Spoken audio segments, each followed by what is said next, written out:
أعوذ بالله من الشيطان الرجيم. بسم الله الرحمن الرحيم. أتى أمر الله فلا تستعجلوه سبحانه وتعالى عما يشركون. ينزل الملائكة بالروح من أمره على من يشاء من عباده أن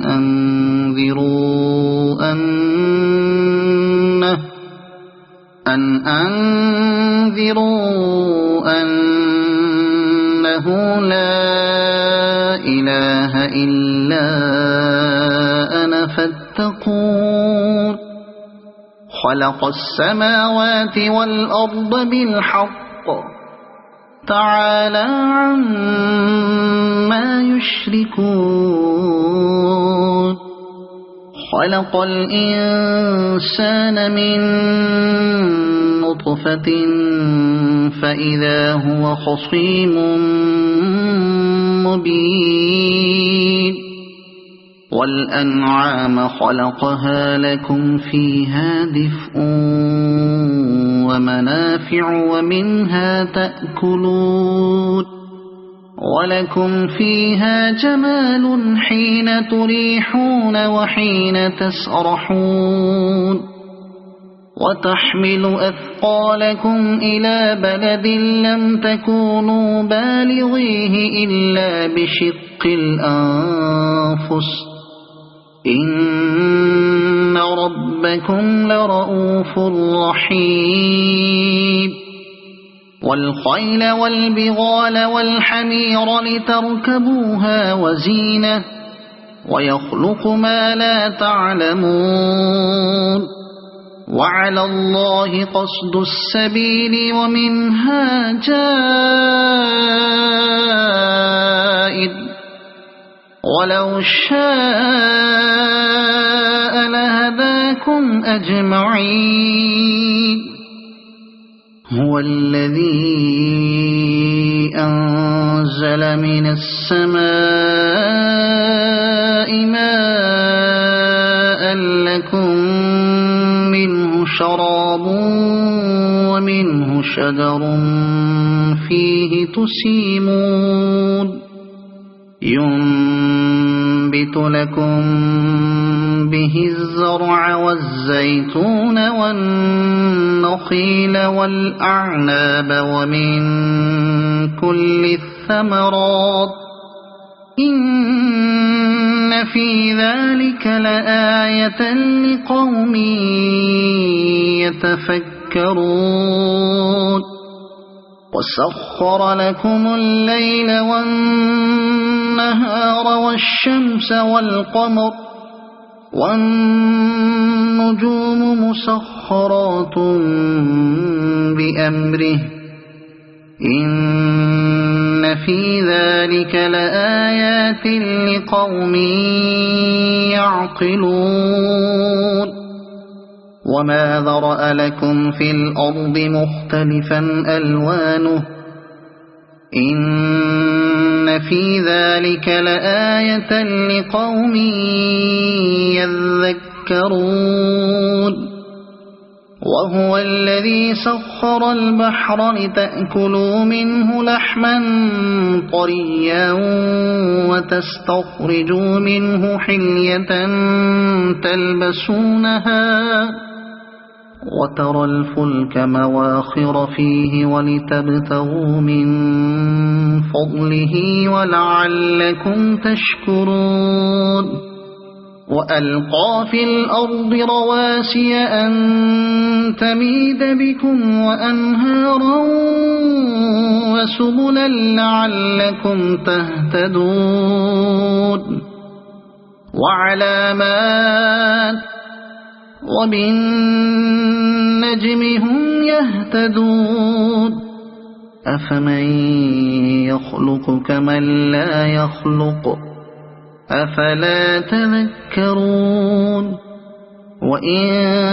تعدوا نعمة الله لا تحصوها إن الله لغفور رحيم والله يعلم ما تسرون وما تعلنون والذين يدعون من دون الله لا يخلقون شيئا وهم يخلقون أموات غير أحياء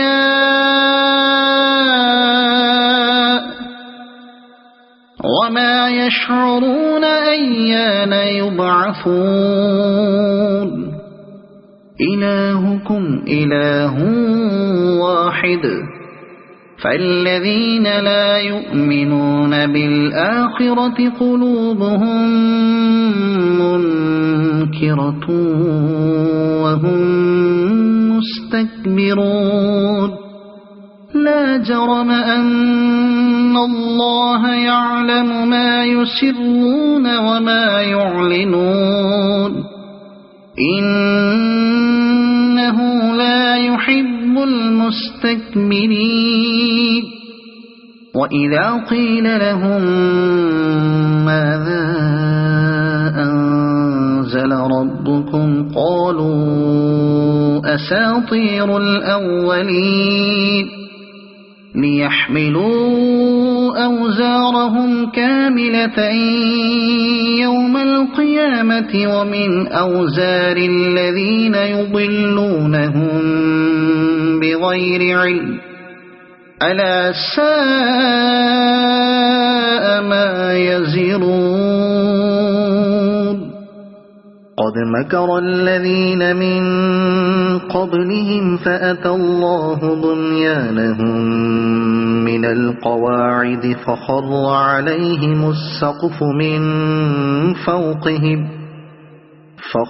عليهم السقف من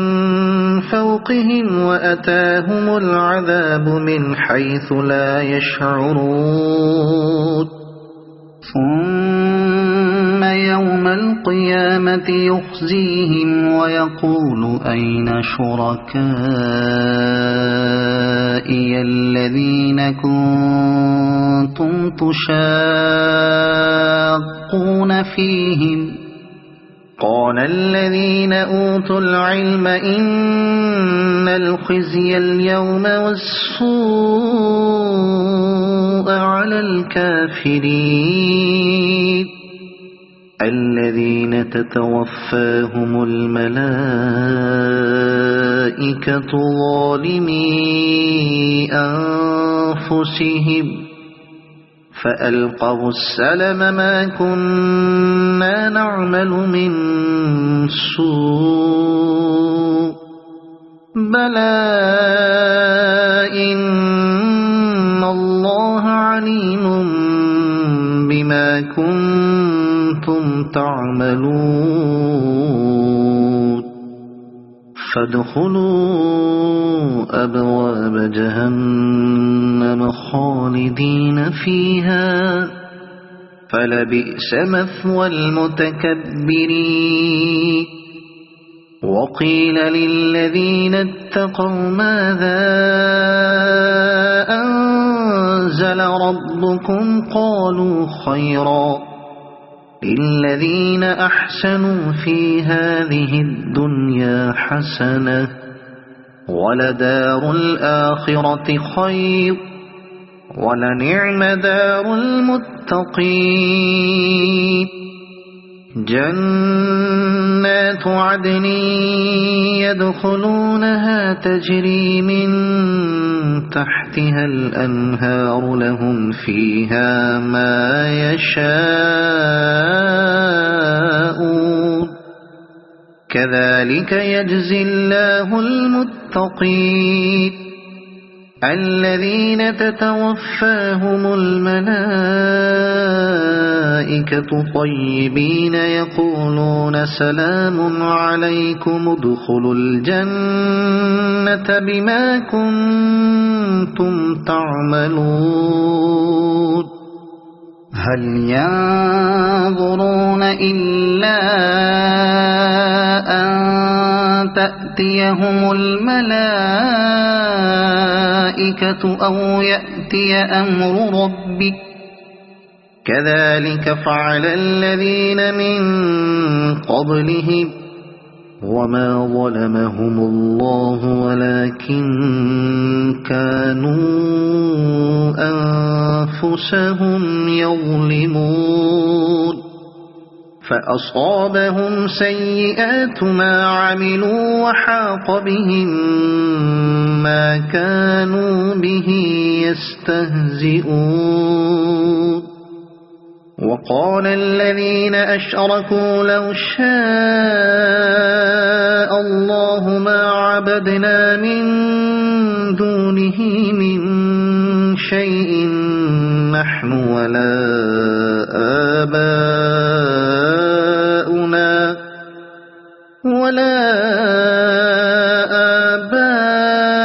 آباؤنا ولا حرمنا من دونه شيء كذلك فعل الذين من قبلهم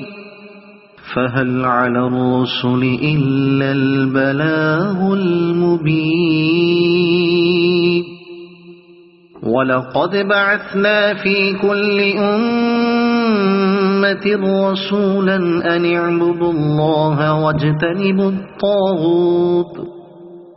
فمنهم من هدى الله ومنهم من حقت عليه الضلالة فسيروا في الأرض فانظروا كيف كان عاقبة المكذبين إن تحرص على هداهم فإن الله لا يهدي من يضل وما لهم من ناصرين وأقسموا بالله جهد أيمانهم لا يبعث الله من يموت بلى وعدا عليه حقا ولكن أكثر الناس لا يعلمون ليبين لهم الذي يختلفون فيه وليعلم الذين كفروا أنهم كانوا كاذبين إنما قولنا لشيء إذا أردناه أن نقول له كن فيكون والذين هاجروا في الله من بعد ما ظلموا لنبوئنهم في الدنيا حسنة ولأجر الآخرة أكبر لو كانوا يعلمون الذين صبروا وعلى ربهم يتوكلون وما أرسلنا من قبلك إلا رجالا نوحي إليهم فاسألوا أهل الذكر إن كنتم لا تعلمون بالبينات والزبر وأنزلنا إليك الذكر لتبين للناس ما نزل إليهم ولعلهم يتفكرون أفأمن الذين مكروا السيئات أن يخسف الله بهم الأرض أو يأتيهم العذاب من حيث لا يشعرون أو يأخذهم في تقلبهم فما هم بمعجزين أو يأخذهم على تخوف فإن ربكم لرؤوف رحيم أولم يروا إلى ما خلق الله من شيء يتفيأ ظلاله عن اليمين والشمائل سجدا لله وهم داخرون ولله يسجد ما في السماوات وما في الأرض من دابة والملائكة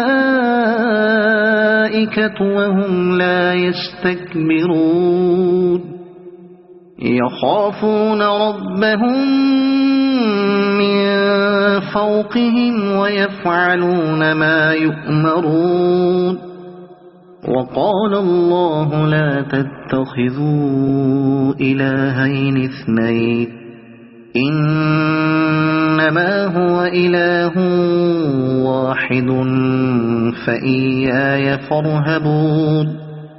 وله ما في السماوات والأرض وله الدين واصبا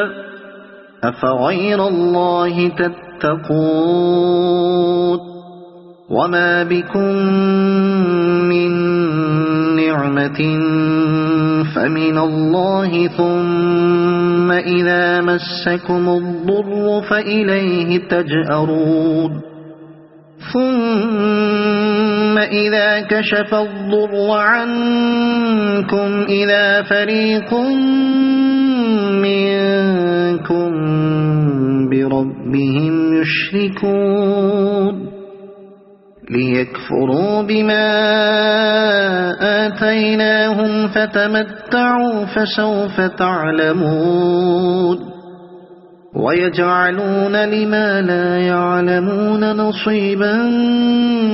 مما رزقناهم تالله لتسألن عما كنتم تفترون ويجعلون لله البنات سبحانه ولهم ما يشتهون وإذا بشر أحدهم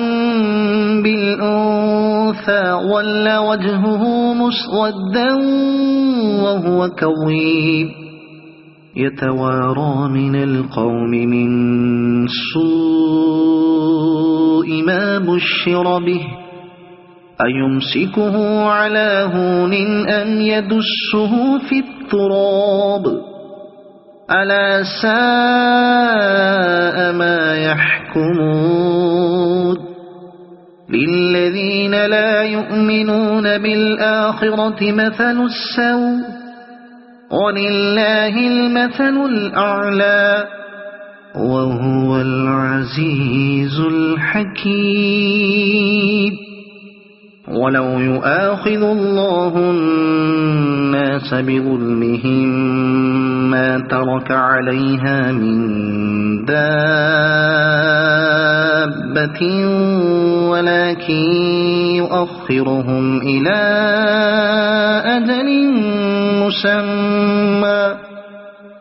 فإذا جاء أجلهم لا يستأخرون ساعة ولا يستقدمون ويجعلون لله ما يكرهون وتصف ألسنتهم الكذب أن لهم الحسنى لا جرم أن لهم النار وأنهم مفرطون تالله لقد أرسلنا إلى أمم من قبلك فزين لهم الشيطان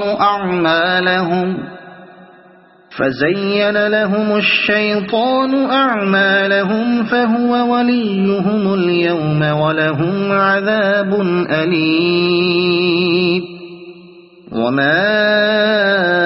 أنزلنا عليك الكتاب إلا لتبين لهم الذي اختلفوا فيه وهدى ورحمة لقوم يؤمنون والله أنزل من السماء ماء فأحيا به الأرض بعد موتها إن في ذلك لآية لقوم يسمعون وإن لكم في الأنعام لعبرة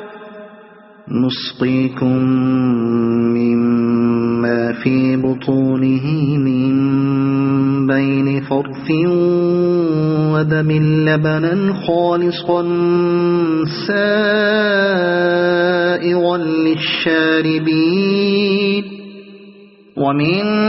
ثمرات النخيل والأعناب تتخذون منه سكرا ورزقا حسنا إن في ذلك لآية لقوم يعقلون وأوحى ربك إلى النحل أن اتخذي من الجبال بيوتا ومن الشجر ومما يعرشون ثم كلي من كل الثمرات فاسلكي سبل ربك ذللا يخرج من بطونها شراب مختلف ألوانه فيه شفاء للناس إن في ذلك لآية لقوم يتفكرون والله خلقكم ثم يتوفاكم ومنكم من يرد إلى أرذل العمر لكي لا يعلم بعد علم شيئا إن الله عليم قدير والله فضل بعضكم على بعض في الرزق فما الذين فضلوا براد رزقهم على ما ملكت أيمانهم فهم فيه سواء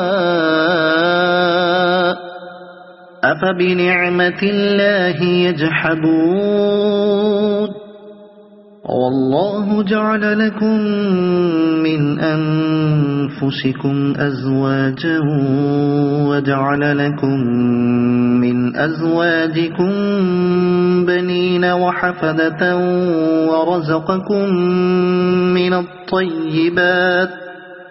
أفبالباطل يؤمنون وبنعمة الله هم يكفرون ويعبدون من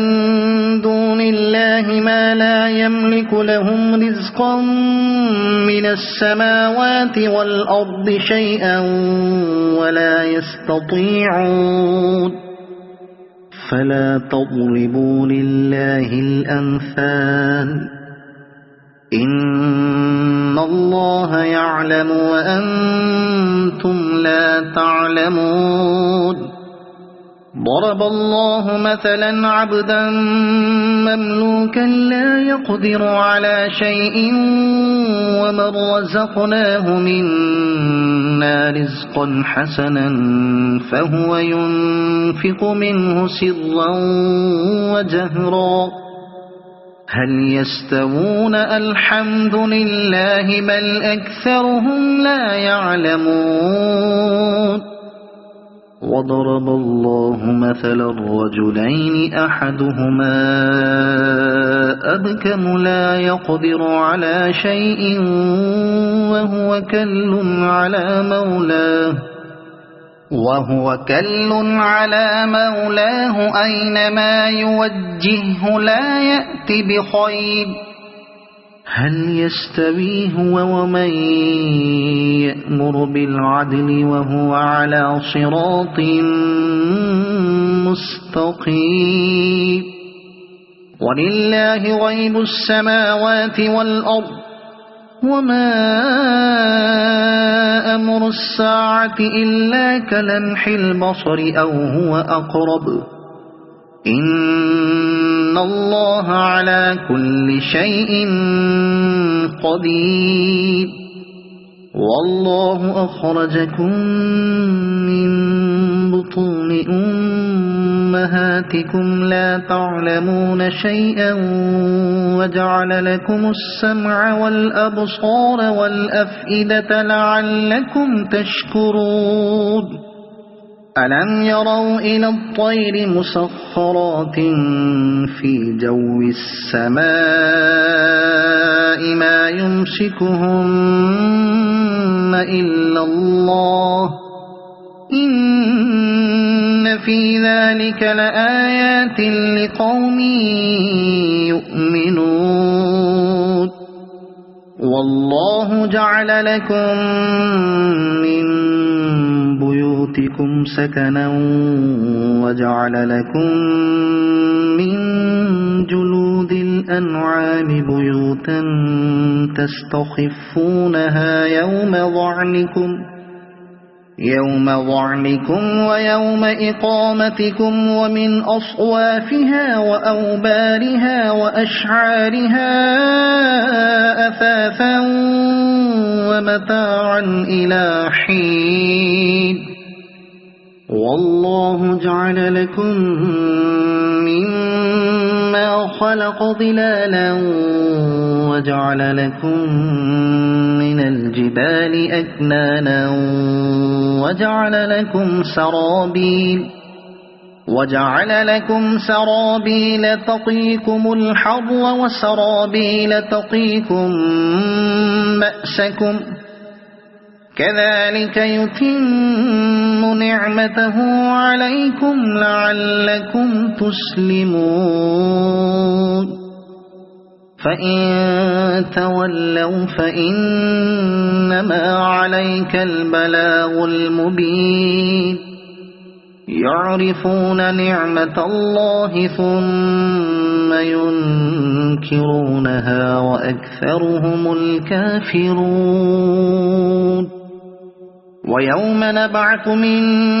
كل أمة شهيدا ثم لا يؤذن للذين كفروا ولا هم يستعتبون وإذا رأى الذين ظلموا العذاب فلا يخفف عنهم ولا هم ينظرون وإذا رأى الذين أشركوا شركاءهم قالوا ربنا هؤلاء شركاؤنا الذين كنا ندعو من دونك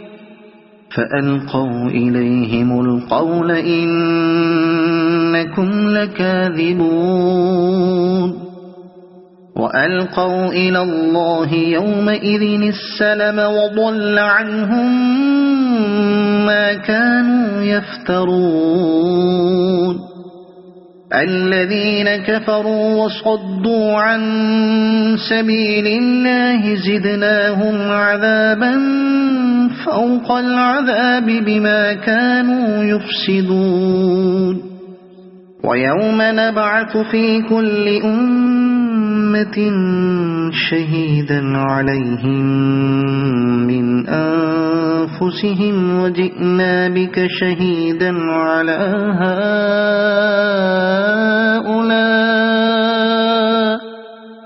ونزلنا عليك الكتاب تبيانا لكل شيء وهدى ورحمة وبشرى للمسلمين إن الله يأمر بالعدل والإحسان وإيتاء ذي القربى وينهى عن الفحشاء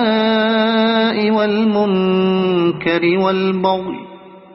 يعظكم لعلكم تذكرون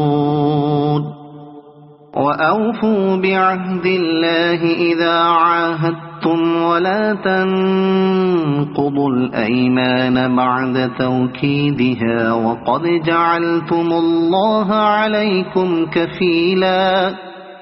إن الله يعلم ما تفعلون ولا تكونوا كالتي نقضت غزلها من بعد قوة أنكاثا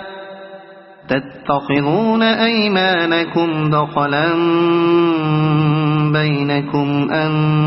تكون أمة هي أربى من أمة إنما يبلوكم الله به وليبينن لكم يوم القيامة ما كنتم فيه تختلفون ولو شاء الله لجعلكم أمة واحدة ولكن يضل من يشاء ويهدي من يشاء ولتسألن عما كنتم تعملون ولا تتخذوا أيمانكم دخلا بينكم فتزل قدم بعد ثبوتها وتذوقوا السوء بما صددتم عن سبيل الله ولكم عذاب عظيم ولا تشتروا بعهد الله ثمنا قليلا إنما عند الله هو خير لكم إن كنتم تعلمون ما عندكم ينفد وما عند الله باق ولنجزين الذين صبروا أجرهم بأحسن ما كانوا يعملون من عمل صالحا من ذكر أو أنثى وهو مؤمن فلنحيينه حياة طيبة ولنجزينهم أجرهم بأحسن ما كانوا يعملون فإذا قرأت القرآن فاستعذ بالله من الشيطان الرجيم إنه ليس له سلطان على الذين آمنوا وعلى ربهم يتوكلون إنما سلطانه على الذين يتولونه والذين هم به مشركون وإذا بدلنا آية مكان آية والله أعلم بما ينزل قالوا إنما أنت مفتر بل أكثرهم لا يعلمون قل نزله روح القدس من ربك بالحق ليثبت الذين آمنوا وهدى وبشرى للمسلمين ولقد نعلم أنهم يقولون إنما يعلمه بشر لسان الذي يلحدون إليه أعجمي وهذا لسان عربي مبين إن الذين لا يؤمنون بآيات الله لا يهديهم الله ولهم عذاب أليم إنما يفتري الكذب الذين لا يؤمنون بآيات الله وأولئك هم الكاذبون من كفر بالله من بعد إيمانه إلا من أكره وقلبه مطمئن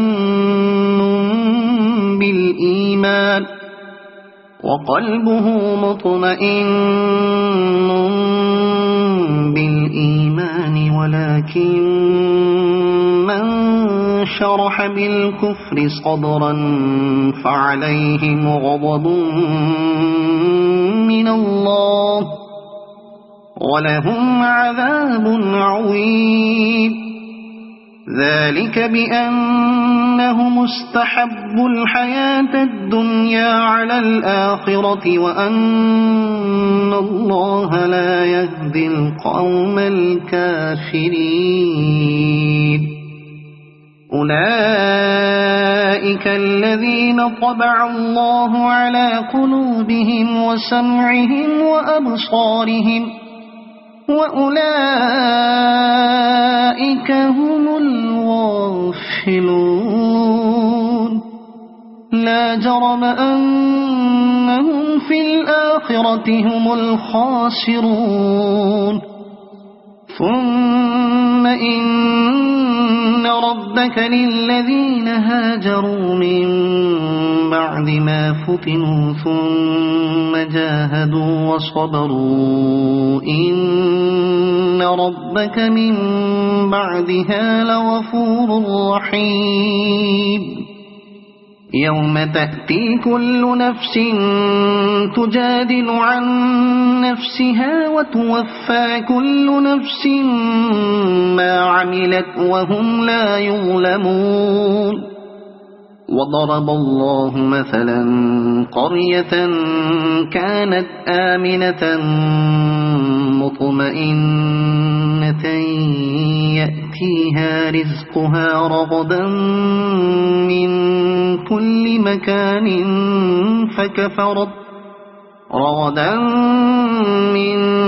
كل مكان فكفرت بأنعم الله فأذاقها الله لباس الجوع والخوف بما كانوا يصنعون ولقد جاءهم رسول منهم فكذبوه فأخذهم العذاب وهم ظالمون فكلوا مما رزقكم الله حلالا طيبا واشكروا نعمة الله إن كنتم إياه تعبدون إنما حرم عليكم الميتة والدم ولحم الخنزير وما أهل لغير الله به فمن اضطر غير باغ ولا عاد فإن الله غفور رحيم ولا تقولوا لما تصف ألسنتكم الكذب هذا حلال وهذا حرام لتفتروا على الله الكذب إن الذين يفترون على الله الكذب لا يفلحون متاع قليل ولهم عذاب أليم وعلى الذين هادوا حرمنا ما قصصنا عليك من قبل وما ظلمناهم ولكن كانوا أنفسهم يظلمون ثم إن ربك للذين عملوا السوء بجهالة ثم تابوا من بعد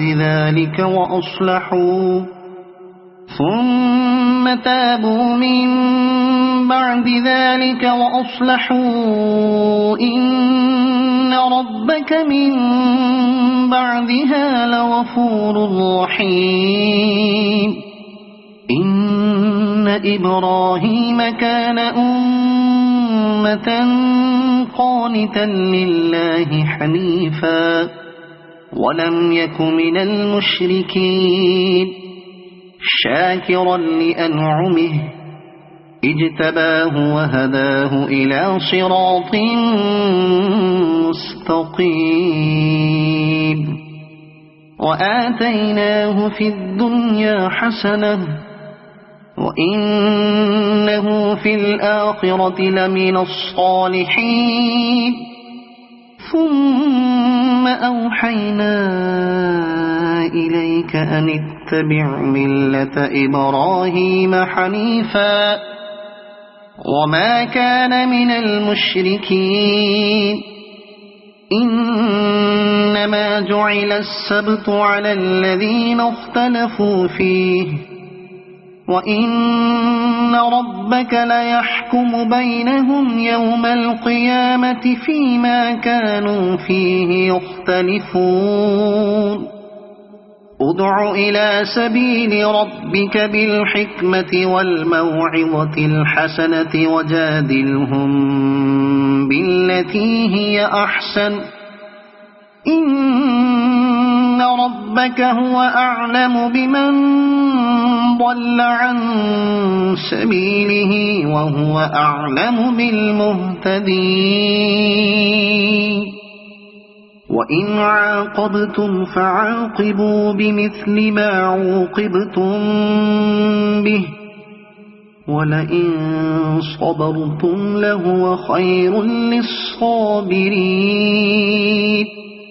واصبر وما صبرك إلا بالله ولا تحزن عليهم ولا تك في ضيق مما يمكرون